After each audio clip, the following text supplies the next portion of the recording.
kita yang belum selesai pada pertemuan kita bulan yang lalu, yaitu bab tentang ridha. Dari Anas bin Malik radhiyallahu taala anhu, Rasul pernah mengingatkan dalam kitab Sunan At-Tirmidzi, Rasul bersabda, sesungguhnya jika Allah Subhanahu wa taala mencintai suatu kaum, idza ahabballahu qauman, jika Allah Subhanahu wa taala sedang mencintai suatu kaum, ibtalahum, kata Nabi, Allah akan uji kaum tersebut. Dan barang siapa yang ridha dengan ujian tersebut, dengan ujian yang diberikan oleh Allah Subhanahu wa taala, maka Allah Subhanahu wa taala bakal ridha padanya. Dan barang siapa dari hamba Allah Subhanahu wa taala yang tidak suka, protes, berontak, dan tidak terima dengan ujian tersebut, maka tentu dia akan mendapatkan murka dari Allah Subhanahu wa taala. Makanya dalam salah satu kalam yang disampaikan oleh Al-Imam Ali Zainal Abidin yang dikutip oleh Ibnu Qutaibah, Al-Imam Ali Zainal Abidin mengatakan, Ibnu Qutaibah menulis dalam kitabnya Uyunul Akhbar, di situ Al-Imam Ali Zainal Abidin mengatakan, ar-ridha bimakruhil qadar, orang yang bersikap ridha terhadap ketentuan yang tidak begitu ia sukai, ketentuan yang tidak menyenangkan, arfa'u darajatil yakin, dia itu lebih tinggi derajatnya daripada derajatnya orang yang yakin. Jadi lebih tinggi derajatnya daripada keyakinan. Karena orang yakin itu suatu saat bisa saja ragu. Ketika imannya goyang jadi ragu. Tapi kalau orang sudah ridha, mantap yakinnya. Apalagi dia ridha terhadap hal buruk yang menimpa dirinya. Jamaah yang dirahmati Allah Subhanahu wa taala, yang paling sering terjadi di dunia ini, orang cari ridhonya manusia, bukan ridhonya Allah. Padahal kalau seorang hamba Allah, dia ingin agar Allah Subhanahu wa taala ridho padanya, dia cari ridhonya Allah. Kalau dia ingin agar manusia jadi ridho padanya, dia tetap cari ridhonya Allah Subhanahu wa taala. Banyak manusia hidup di dunia ingin orang senang, cari ridhonya manusia, berbuat sesuatu agar disenangi orang. Padahal diucapkan oleh para ulama salafus salihin bahwasanya ridhon nas ghayatun la tudrak, mencari ridhonya manusia itu adalah sesuatu yang tidak pernah bakal dicapai oleh setiap hamba Allah Subhanahu wa taala. Kita berharap semua suka sama kita, tidak mungkin. Dunia ini tidak semua orang bisa suka kita, dan tidak semua orang bakal benci sama kita. Orang baik ada yang suka, ada yang tidak suka. Orang jahat juga begitu. Yang suka sama orang jahat, yang sama-sama jahat seperti dia. Yang suka sama orang-orang baik, yang sama-sama baik seperti orang baik itu. Orang-orang yang jahat tidak suka sama orang baik, berusaha untuk mencelakakan orang baik. Nabi Muhammad SAW kurang baik apa? Tetap saja ada yang tidak suka sama Rasul SAW. Dalam riwayat hadis dari Ibnu Hibban, Rasul sallallahu alaihi wasallam mengingatkan kita, man iltamasa ridwan nas bisakhatillah, barang siapa yang mencari ridhonya Allah Subhanahu wa taala, di saat dia mencari ridhonya Allah, manusia tidak suka sama dia. Orang cari ridha Allah, tapi ketika dia cari ridha Allah, manusia sedang tidak suka sama dia. Kata Nabi, radhiyallahu anhu, maka Allah Subhanahu wa taala akan ridha sama orang tersebut. Dan Allah Subhanahu wa taala akan menjadikan Manusia-manusia yang tadinya tidak suka sama dia, tidak ridho sama dia, berubah jadi ridho sama dia. Namun sebaliknya, man iltamasa ridwan nas, barang siapa yang mencari ridhonya manusia. Tadi man iltamasa ridallah, orang yang cari ridhonya Allah. Sekarang orang yang cari ridhonya manusia, bisa khatillah, tetapi mengundang murkanya Allah. Banyak orang ingin bikin orang banyak senang, tetapi dia menyalahi hukum-hukum Allah. Banyak orang berbuat sesuatu yang hal tersebut dilarang sama Allah, tapi karena itu keinginan banyak orang dia lakukan. Dia melanggar ketentuan Allah demi menghibur manusia. Nah, kata Rasul, orang yang berbuat seperti ini, dia mencari ridhonya manusia, disenangi oleh banyak orang, tetapi mengundang murkanya Allah. Sakhitallahu alaihi, maka Allah akan murka padanya. Wa askhata alaihi nas, dan Allah ketika sudah murka sama dia, Allah mampu membalikkan hati orang yang tadinya cinta sama dia, suka sama dia, senang sama dia, sayang sama dia, berubah jadi benci, berubah jadi tidak mencintai orang tersebut. Bisa, Allah pasti bisa. Makanya Imam Syafi'i rahimahullah mengatakan ridhan nas ghayatun la tudrak. Berharap agar semua orang itu ridha adalah tujuan yang tidak pernah akan dicapai oleh setiap hamba-hamba Allah Subhanahu wa taala. Lalu yang utama apa? Yang utama sebagaimana yang Allah sebutkan dalam surat At-Taubah ayat yang ke-62. Di mana Allah Subhanahu wa taala berfirman, "Wallahu wa rasuluhu ahaqqu ayyurduh." Allah Subhanahu wa taala dan Rasulnya itu yang paling berhak untuk kita jemput ridhonya. Jangan jemput dari yang lain. Itu kan sudah perintah Allah Subhanahu wa taala. Jadi kalau ada hamba Allah masih menjemput yang lain, dia menyelisihi atau menyalahi apa yang sudah Allah Subhanahu wa taala pesankan dalam surat At-Taubah tersebut. Bahwasanya hanya Allah dan Rasulnya saja yang patut mereka untuk mencari keridhaan. Jemaah yang dimuliakan Allah Subhanahu wa taala, orang yang betul-betul ridhonya hanya kepada Allah dan Rasulnya, dia nggak bakal takut kalau dibenci oleh manusia. Dia tidak bakal gentar kalau dia ditakut-takuti. Kenapa? Karena dalam hidupnya itu dia hanya mau menjemput ridhonya Allah Subhanahu wa taala. Dalam surat Ali Imran ayat 175. Itu Allah ingatkan kepada kita.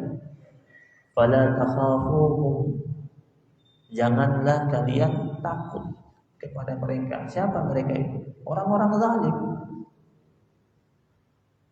Orang-orang yang mungkin saja dia punya segala macam bentuk kekuatan di alam raya ini. Kalau ada orang menguasai 3K, apa itu 3K? Kekuatan, kekayaan, kekuasaan. Biasanya orang yang punya tiga-tiganya ini suka sombong, ya, suka semena-mena, karena dia sudah punya tiga-tiganya. Atau tiga ini menjadi tiga golongan yang bersatu. Bersatunya kekuatan, kekayaan, sama kekuasaan. Dan ketika kekuatan, kekayaan, dan kekuasaan ini dipegang oleh orang-orang yang tidak tepat, orang-orang yang tidak baik, orang-orang yang buruk akhlaknya, biasanya mereka suka melakukan tindakan-tindakan yang bernuansa zalim dan arogan. Dan biasanya mereka sering ditakuti. Kenapa? Kekuatan dia punya. Orang-orang lemah gak berani berhadapan dengannya. Kekayaan dia punya. Orang-orang miskin tidak berdaya sama dia. Kekuasaan dia punya. Orang-orang merasa takut dengan ancamannya. Tetapi hamba Allah yang hidup semata-mata demi ridhonya Allah Subhanahu wa taala, ketika dia berhadapan dengan tiga ini, dia tidak pernah takut. Peduli amat sama mereka yang punya kekuatan, kekuasaan dan kekayaan itu. Kenapa? Karena dia ikut apa yang Allah perintahkan. Fala takhafuhum, dalam surat Ali Imran ayat 175 itu. Janganlah kalian takut kepada mereka. Wa khafuni, kata Allah. Dan kalian itu hanya patut takut kepada aku, Allah Subhanahu wa taala. In kuntum mu'minin. Jika kalian itu betul-betul mukminin, yakin, percaya yang totalitas hanya kepada Allah Subhanahu wa taala. Jadi kalau orang mukmin sejati, dia memiliki rasa yakin dan percaya yang betul-betul tinggi hanya kepada Allah. Sehingga dengan demikian dia tidak pernah merasa takut. Dia hanya takut kepada Allah Subhanahu wa taala. Jemaah ini dimuliakan Allah Subhanahu wa taala. Betapa banyaknya orang yang berusaha untuk meraih ridho dan pujian dari manusia, lalu dia mengorbankan syariat Allah Subhanahu wa taala. Dengan nekat dia melakukan pelanggaran syariat Allah Subhanahu wa taala. Lalu pertanyaannya, apa yang dia dapat akhirnya? Dia melakukan tersebut dengan harapan dia dipuji sama manusia. Berapa lama dia dipuji sama manusia? Seiring berjalannya waktu, orang yang dulunya memujinya berpindah pujian tersebut kepada orang lain. Pujian manusia itu tidak ada yang abadi. Orang memuji kita itu karena ada maslahat yang mau diambil dari kita. Ketika dia merasa sudah tidak ada lagi yang bisa diambil dari kita, hilanglah pujian tersebut.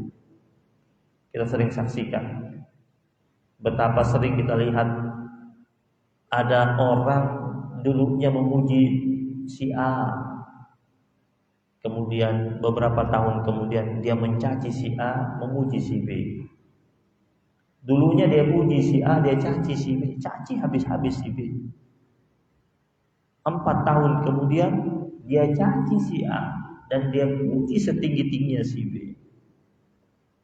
Kenapa? Maslahat. Jadi ketika manusia ingin mendapatkan ridhonya sesama manusia, sebenarnya dia sedang menggali jurang untuk dirinya sendiri. Tetapi jika seorang hamba Allah Subhanahu wa taala, dia dalam hidupnya semata-mata untuk mendapatkan ridhonya Allah Subhanahu wa taala, maka Allah Subhanahu wa taala bakal ridho padanya, dan Allah Subhanahu wa taala akan menghadirkan buatnya orang-orang yang bakal ridho kepadanya. Jemaah ini dimuliakan Allah Subhanahu wa taala. Lalu sekarang yang berikutnya, kita masuk pada bahasan mengenai orang-orang yang diridhoi oleh Allah Subhanahu wa taala, tanda-tanda orang-orang yang diridhoi oleh Allah Subhanahu wa taala. Yang pertama, akan bertambah kebaikannya setiap waktu. Itu ciri dia Allah ridho. Dia hamba Allah yang Allah ridhoi, terlihat kebaikannya itu bertambah setiap waktu. Sebagaimana yang Allah Subhanahu wa taala kabarkan dalam surat Muhammad ayat yang ke-17, di mana Allah berfirman, "Walladzina ihtadaw zadahum hudan." Dan orang-orang yang mendapatkan petunjuk itu, orang-orang yang mendapatkan petunjuk, Allah Subhanahu wa taala akan tambahkan hidayah untuknya. Jadi hidayahnya itu naik terus. Hidayah yang berada sama dia tidak hilang, karena hidayah itu punya potensi hilang. Nah, orang yang Allah sudah ridho sama dia, Allah katakan zadahum hudan. Hidayahnya itu bertambah. Imannya itu semakin tebal, semakin kuat. Apalagi wa atahum taqwahum, dan Allah Subhanahu wa taala menambahkan dimensi takwa dalam hidupnya. Cirinya. Ciri yang kedua, dia akan menjadi hamba Allah Subhanahu wa taala yang Allah mudahkan baginya untuk terbuka pintu taubat menjelang wafatnya.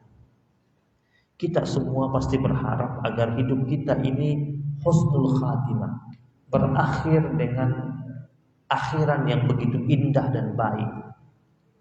Mereka yang Allah ridha, Allah tutup hidupnya itu dengan nilai yang baik. Allah jadikan dia sebagai hamba Allah yang mudah menuju pintu taubat menjelang wafatnya. Karena kita tidak tahu akhir hidup kita. Ya. Kebaikan, kesalehan, ketaatan yang kita lakukan saat ini belum bisa jadi jaminan kita bakal husnul khatimah. Tapi kalau dia dengan kebaikannya, ketaatannya, kesalehan yang dia buat, dan sepanjang dia hidup di bumi Allah Subhanahu wa taala, dia senantiasa menunjukkan sikap ridhonya kepada Allah Subhanahu wa taala. Sebagaimana pesan Allah kepada Nabi Musa kan. Kata Allah kepada Nabi Musa, keridhoanku wahai Musa terletak pada keridhoanmu akan keputusanku, kata Allah. Jadi ketika dia jadi hamba Allah yang betul-betul ridho, akhirnya Allah ridho sama dia, dan salah satu bentuk keridhaan Allah adalah Allah jadikan dia sebagai hamba Allah yang terbuka pintu taubat baginya menjelang akhir hayatnya. Jadi akhir hidupnya baik.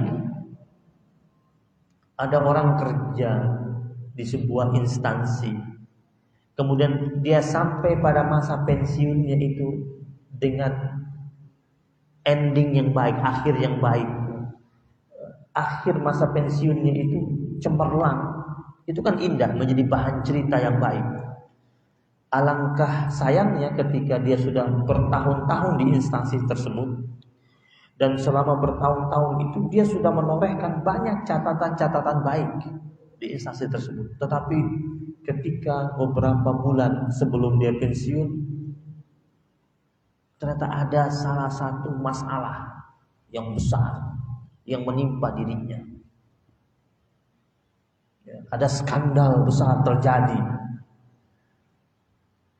menjelang masa pensiunnya. Kira-kira kebaikan yang sekian puluh tahun yang dia sudah rintis di tempat kerja itu masih diingat nggak? Nggak ingat. Tertutup semuanya. Gara-gara apa? Gara-gara ada satu kejadian yang sangat tidak baik yang terjadi di penghujung masa baktinya. Kasihan banget itu. Maka orang yang Allah ridho, Allah kasih penghargaan dalam bentuk apa? Orangnya mudah mencapai pintu taubat menjelang wafatnya. Lalu berikutnya banyak disenangi oleh manusia.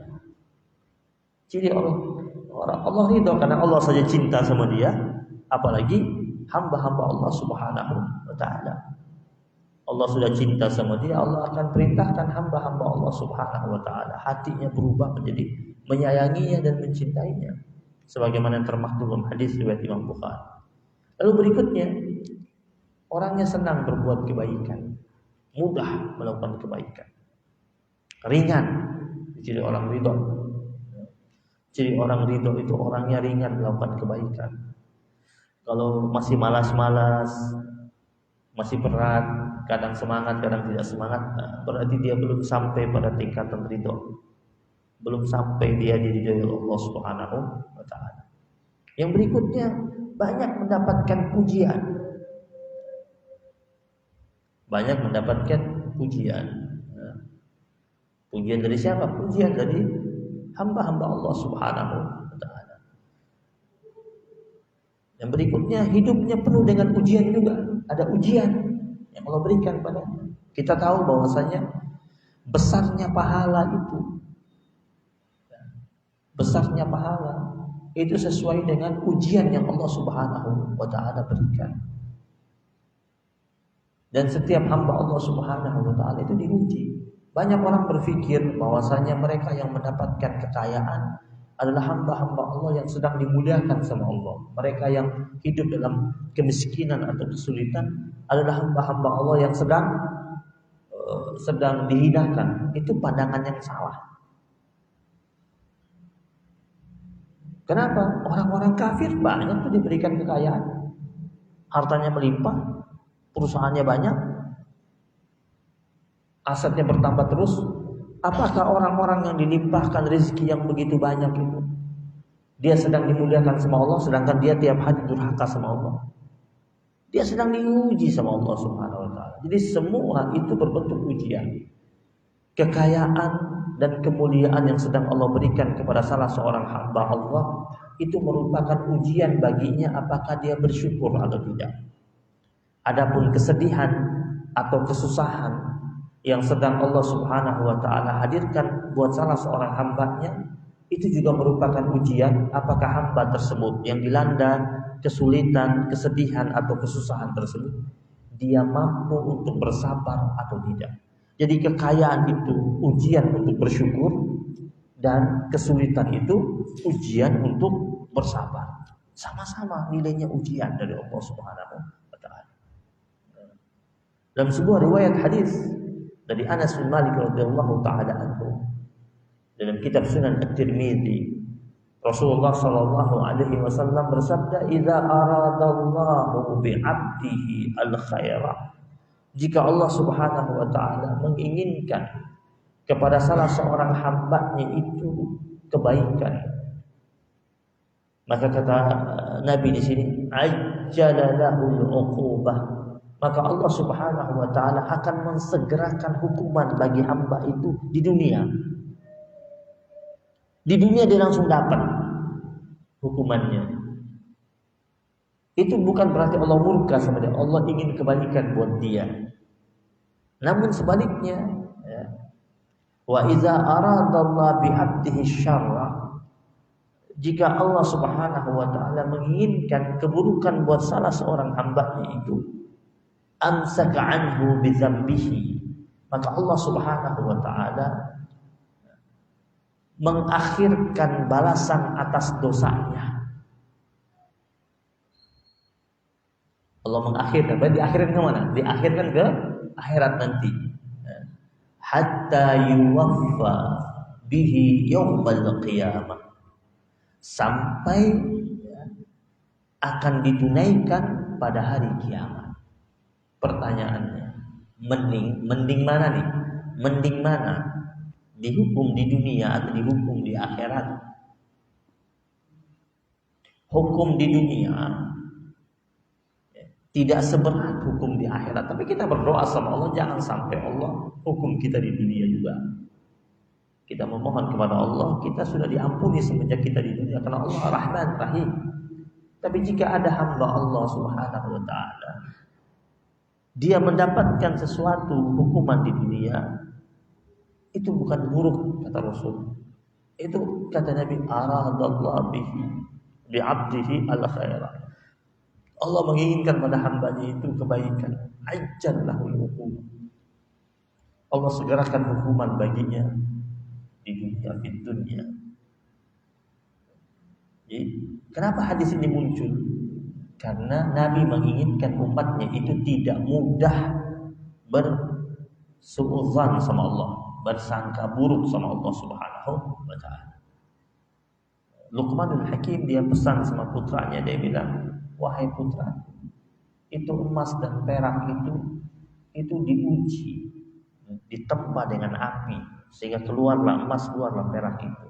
Dan orang mukmin dia diuji dan ditempa dengan ujian dari Allah Subhanahu wa taala lewat musibah demi musibah.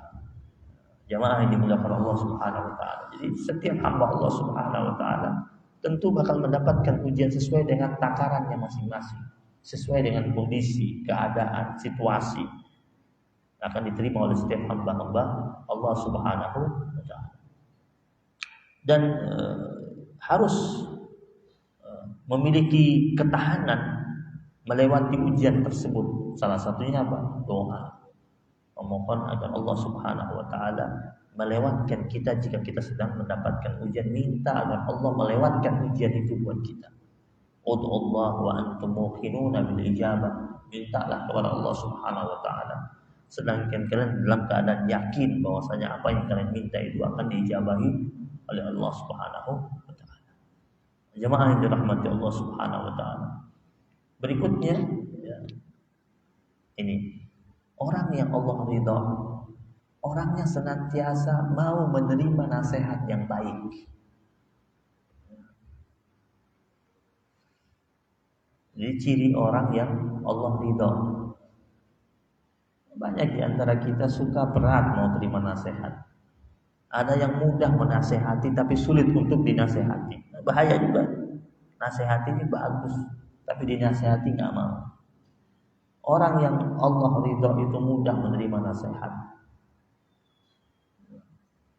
Dalam sebuah firman Allah Subhanahu wa taala dalam Al-Qur'an surat Al-Baqarah, di situ Allah berfirman, wa idza qila lahum taqillah.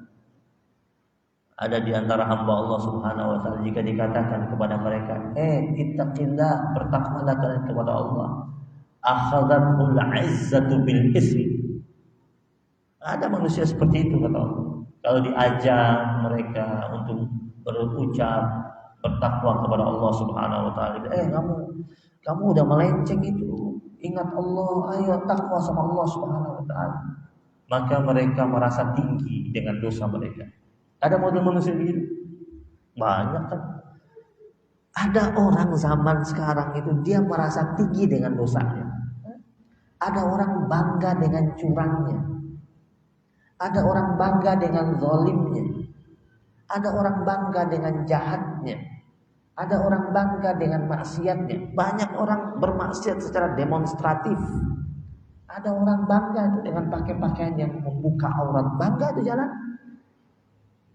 Dilihat oleh banyak orang. Ini Allah bilang. Jika kalau dinasehati, dikasih tahu untuk takut sama Allah. Kata Allah, akhadhatul 'izzatu bil ism. Mereka merasa tinggi dengan dosanya. Apa ya? Ngatur-ngatur, suka-suka saya dong. Ini akhadhatul 'izzatu bil ism. Kenapa kata Allah? Fahasbuhu jahannam. Maka cukup bagi mereka neraka jahannam. Wa la bi'sal mihad. Dan itulah seburuk-buruknya tempat mereka kembali. Ya. Bahkan sikap menolak nasihat itu dimasukkan oleh Rasul menjadi salah satu bagian daripada dosa besar. Ya.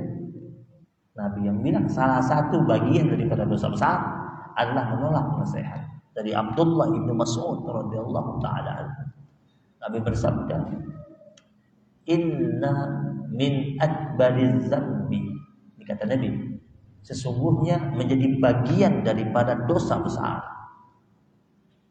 ayyaqula ar-rajulu li akhihi, yaitu ketika ada seseorang berkata kepada saudaranya, ittaqillah, saudaraku, takutlah kepada Allah. Dia ingin baik saudaranya, dia ingin saudaranya ini tidak melenceng. Dia sayang sama saudaranya, terus dia tegur saudaranya demi kebaikan dia, biar tidak berlarut-larut dalam kedurhakaan. Fayaqul, lalu orang yang ditegur berkata, hendaknya engkau urus saja dirimu, kenapa pula kau urus aku? Ada nggak yang begitu? Kata Nabi, ini bagian daripada dosa besar kalau ada orang dinasihati baik oleh saudaranya untuk bertakwa kepada Allah. Malah dia bilang, urus saja dirimu, kenapa pula kau atur-atur aku? Ada begitu? Banyak? Hadis riwayat Imam Baihaqi. Di sifat mau menerima nasihat itu merupakan cerminan kesadaran akan kekurangan diri. Kita ini manusia, tidak ada yang sempurna. Pasti ada kekurangan. Sebagai manusia yang tidak sempurna itu, maka kita salah satu sikap baik itu mau menerima nasihat. Baik nasihat itu dari orang biasa atau dari orang alim, atau orang besar dapat nasihat daripada anak kecil. Bayangkan Rasul yang mulia saja itu mau terima nasihat. Nabi itu mau terima nasihat. Rasul. Ya. Ketika perang Badar itu ada namanya Hubab bin Munzir. Hubab bin Munzir itu salah seorang sahabat Nabi, ikut perang Badar. Waktu itu Nabi sudah tentukan ini tempat kita ngepos di sini di wilayah Badar. Hubab bin Munzir dia merasa tempat yang ditentukan oleh Nabi kurang tepat. Terus dia datang menemui Nabi dengan cara sopan tentunya, dengan cara yang sopan, yang santun. Dia bilang sama Rasul, ada baiknya wahai Rasul, kita memajukan pasukan kita setelah sumur Badar. Jadi dia bilang sama Nabi, jangan sebelum sumur Badar, setelah sumur Badar. Jadi pasukan kita itu lewati dulu sumur Badar, berarti sumur Badarnya kita kuasai lebih dahulu. Terus sumur-sumur air yang lainnya kita tutup. Hubab bin Munzir ini dia mengatakan ini kepada Nabi kan berdasarkan pengalaman dia, pemahaman dia dan pengertian dia tentang strategi perang. Dan itu dia kasih tahu ke Nabi. Dan Nabi Muhammad SAW menerima nasihat daripada Hubab bin Munzir. Nabi nggak bilang kamu ngatur-ngatur. Saya ini perkataan pimpinan, ikuti apa kata saya. Saya Rasulullah. Hubab bin Munzir mengusulkan itu kepada Rasulullah SAW. Diterima oleh Nabi. Dan Nabi menerimanya dengan senang hati. Dan setelah itu apa yang terjadi? Memang pasukan muslimin akhirnya menang. Walaupun jumlah pasukan muslimin sedikit, cuma 313 atau 315 orang. Sedangkan pasukan musyrikin lebih daripada 1000 orang. Itu Rasul Sallallahu Alaihi Wasallam. Begitu pula ketika perang Khaybar.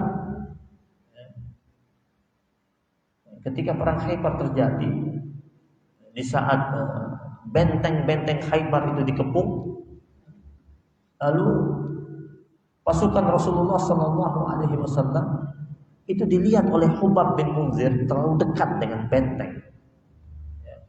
Jadi ketika benteng-benteng itu dikepung, Hubab bin Munzir bilang ini terlalu dekat. Terus dia bilang sama Rasulullah Sallallahu Alaihi Wasallam, dia bilang, wahai Rasul, ada baiknya pasukan kita ini, kita boleh kepung itu benteng, tapi kita mengepungnya dengan jaga jarak. Alasannya apa? Agar tidak mudah disasar oleh panah-panah musuh. Karena orang-orang Yahudi ini mereka punya panah, Rasul. Nanti panah mereka gampang menyasar pasukan kita kalau kita ngepungnya terlalu dekat, agak jarak. Nabi setuju lagi. Nabi setuju dengan usulannya Hubab bin Munzir. Dan apa yang terjadi?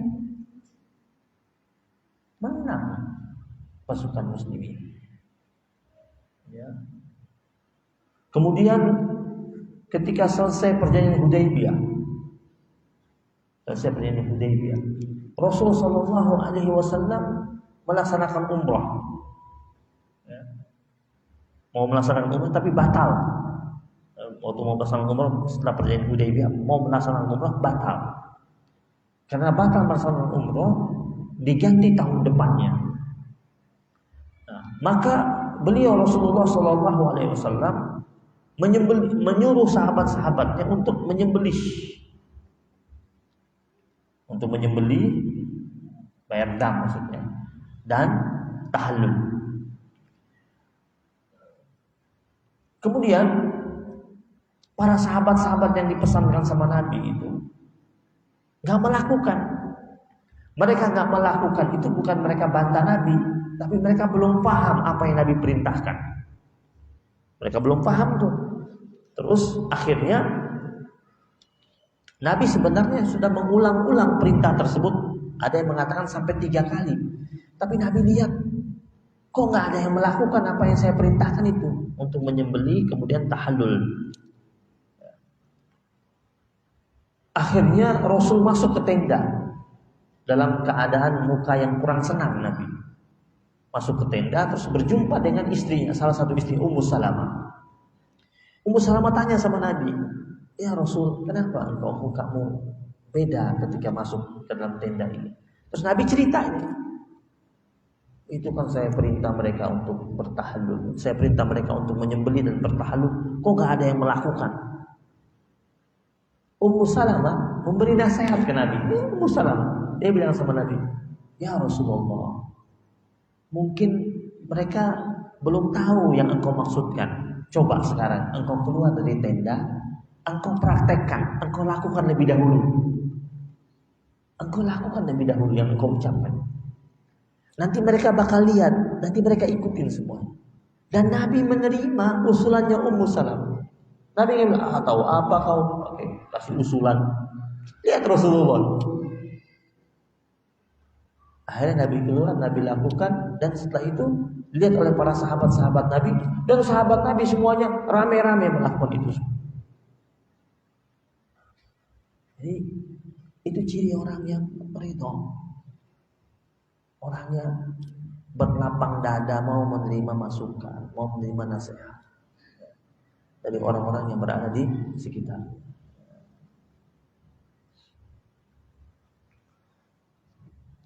Berikutnya,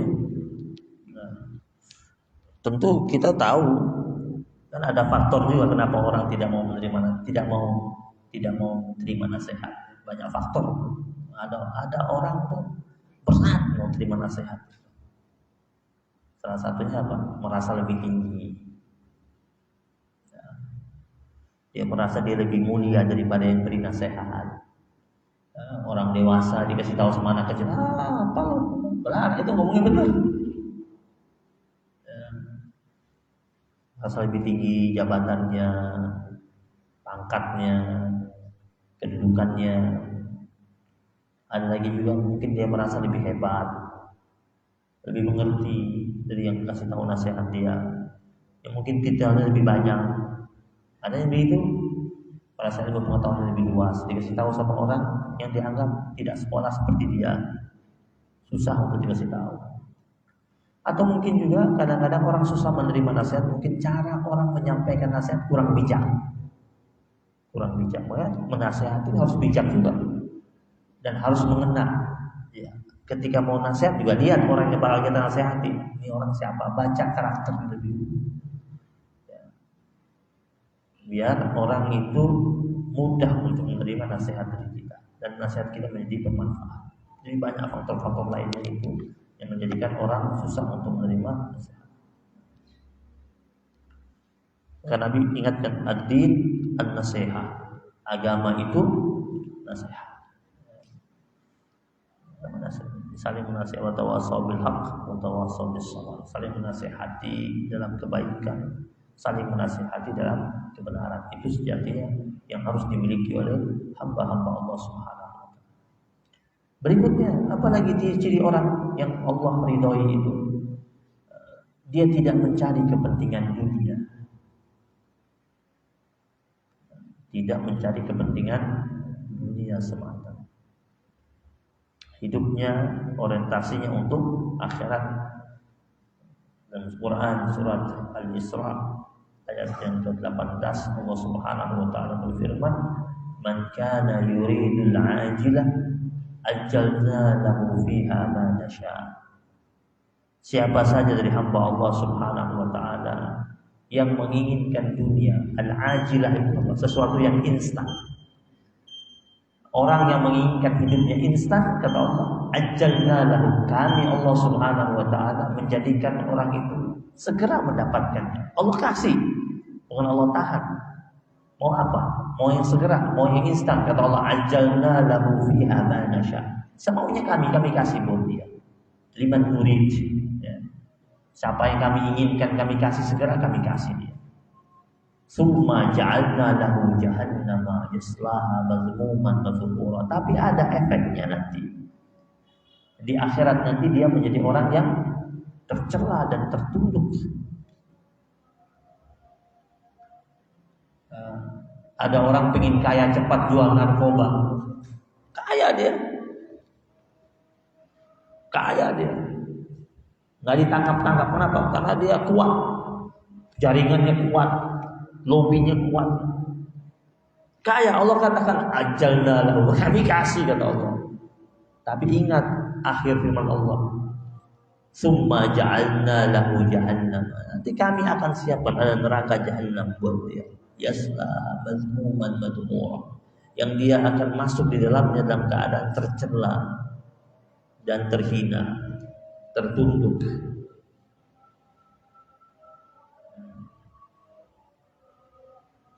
Tercela di dunia cuma sebentar, tercela di akhirat. Ya jemaah yang dirahmati Allah Subhanahu wa taala, kita senantiasa berdoa dan berharap semoga kita mampu menjadi hamba Allah Subhanahu wa taala yang selalu mendapatkan limpahan ridha dari Allah Subhanahu wa taala. Ingat doa yang pernah dibacakan oleh Nabi, berharap ridha Allah Subhanahu wa taala. Diriwayatkan dalam hadis riwayat Aisyah. Dari jalur Aisyah radhiyallahu taala anha, dikatakan di malam hari itu Aisyah pernah dengar Nabi membaca doa dalam salat malamnya, Allahumma inni a'udzu biridhaka min sakhatika. Ya Allah, aku berlindung padamu dengan menggunakan ridhamu dari murka. Wa bi mu'afatika min uqubatik, dan dengan kepemaafanmu dari hukumanmu. Ketika Allah maafkan, insya Allah tidak dihukum lagi sama Allah SWT. Wa a'udzubika minka, dan aku berlindung padamu ya Allah darimu. Apa saja darimu aku tetap berlindung padamu ya Allah. La uhsi sana'an 'alaika kama asnaita 'ala nafsik. Situ Nabi akhiri doanya yang mengatakan la uhsi sana'an 'alaika kama asnaita 'ala nafsik. Ya Allah, aku tidak dapat menghitung pujian atasmu sebagaimana engkau ya Allah memuji dirimu. Di pujian kita kepada Allah sebanyak apapun tidak akan mampu menandingi pujian Allah Subhanahu wa taala atas dirinya. Ini yang sering dibaca oleh Nabi. Dan menurut para ulama, inilah salah satu cara hamba Allah Subhanahu wa taala menjemput ridhonya Allah, yaitu dengan berdoa. Dan salah satu doanya itu berharap agar Allah memberikan kita perlindungan dengan keridhoannya dari murkanya Allah Subhanahu wa taala. Jika Allah sudah ridho sama kita, orang yang sudah Allah mahkotai dengan ridho, maka hidupnya akan bebas dari segala macam bentuk murkanya Allah Subhanahu wa taala, dunia dan akhirat. Rabbana taqabbal minna innaka antas samiul alim wa tub alaina ya maulana innaka antat tawwabur rahim. Wa sallallahu ala nabiyyina Muhammadin nabiyil ummi wa ala alihi wa sahbihi wa baraka wa sallam. Alhamdulillahi rabbil alamin. Subhanakallahumma bihamdika asyhadu an la ilaha illa anta astaghfiruka wa atubu ilaik. Saya mohon bacakan Fatihah. Baru saja saya dapat berita sebelum maghrib tadi, ada salah satu daripada kerabat saya meninggal dunia mendadak. Namanya Ahmad Yani Thayyib. Orangnya tidak sakit, ajalnya sudah sampai. Barusan dikabarkan insya Allah akan dimakamkan besok pagi. Barusan dikabarkan oleh keluarganya kepada saya, dan di grup WhatsApp keluarga juga lagi ramai memberitakan tentang wafatnya beliau. Ala hadhihi niyyah wa ala kulli niyyatin salihah tawassulan li Rasulillah sallallahu alaihi wa alihi wa sahbihi wasallam. Al-Fatihah. Bismillahirrahmanirrahim. Alhamdulillahirabbil alamin arrahmanir rahim maliki yaumiddin. Iyyaka na'budu wa iyyaka nasta'in. Ihdinas siratal mustaqim siratal ladzina an'amta 'alaihim ghairil maghdubi 'alaihim waladdallin. Allahumma bihaqqil Fatihah bi sirril Fatihah wa bi mu'jizatil Fatihah bi karamatil Fatihah wa bi barakatil Fatihah wa bi haqqi man unzilat 'alaihi suratul Fatihah. Ya farijal hamd ya kashifal gham ya man li'abdihi yaghfir yarhamullahu waghfir lahu warhamhu wa'afi wa'fu. Allahumma la tahrimna ajrahu wa la taftinna ba'dahu waghfir lana wa lahu. Wa bi haqqi sayyidina Muhammadin wa ala ali sayyidina Muhammad. Alhamdulillahi rabbil alamin. Ya Allah biha, ya Allah biha, ya Allah bi husnil khatimah. Ya Allah biha, Ya Allah biha, Ya Allah bi husnil khatimah. Ya Allah biha, Ya Allah biha, Ya Allah bi husnil khatimah. Ya Allah biha, Ya Allah biha, Ya Allah bi husnil khatimah. Assalamualaikum warahmatullahi wabarakatuh.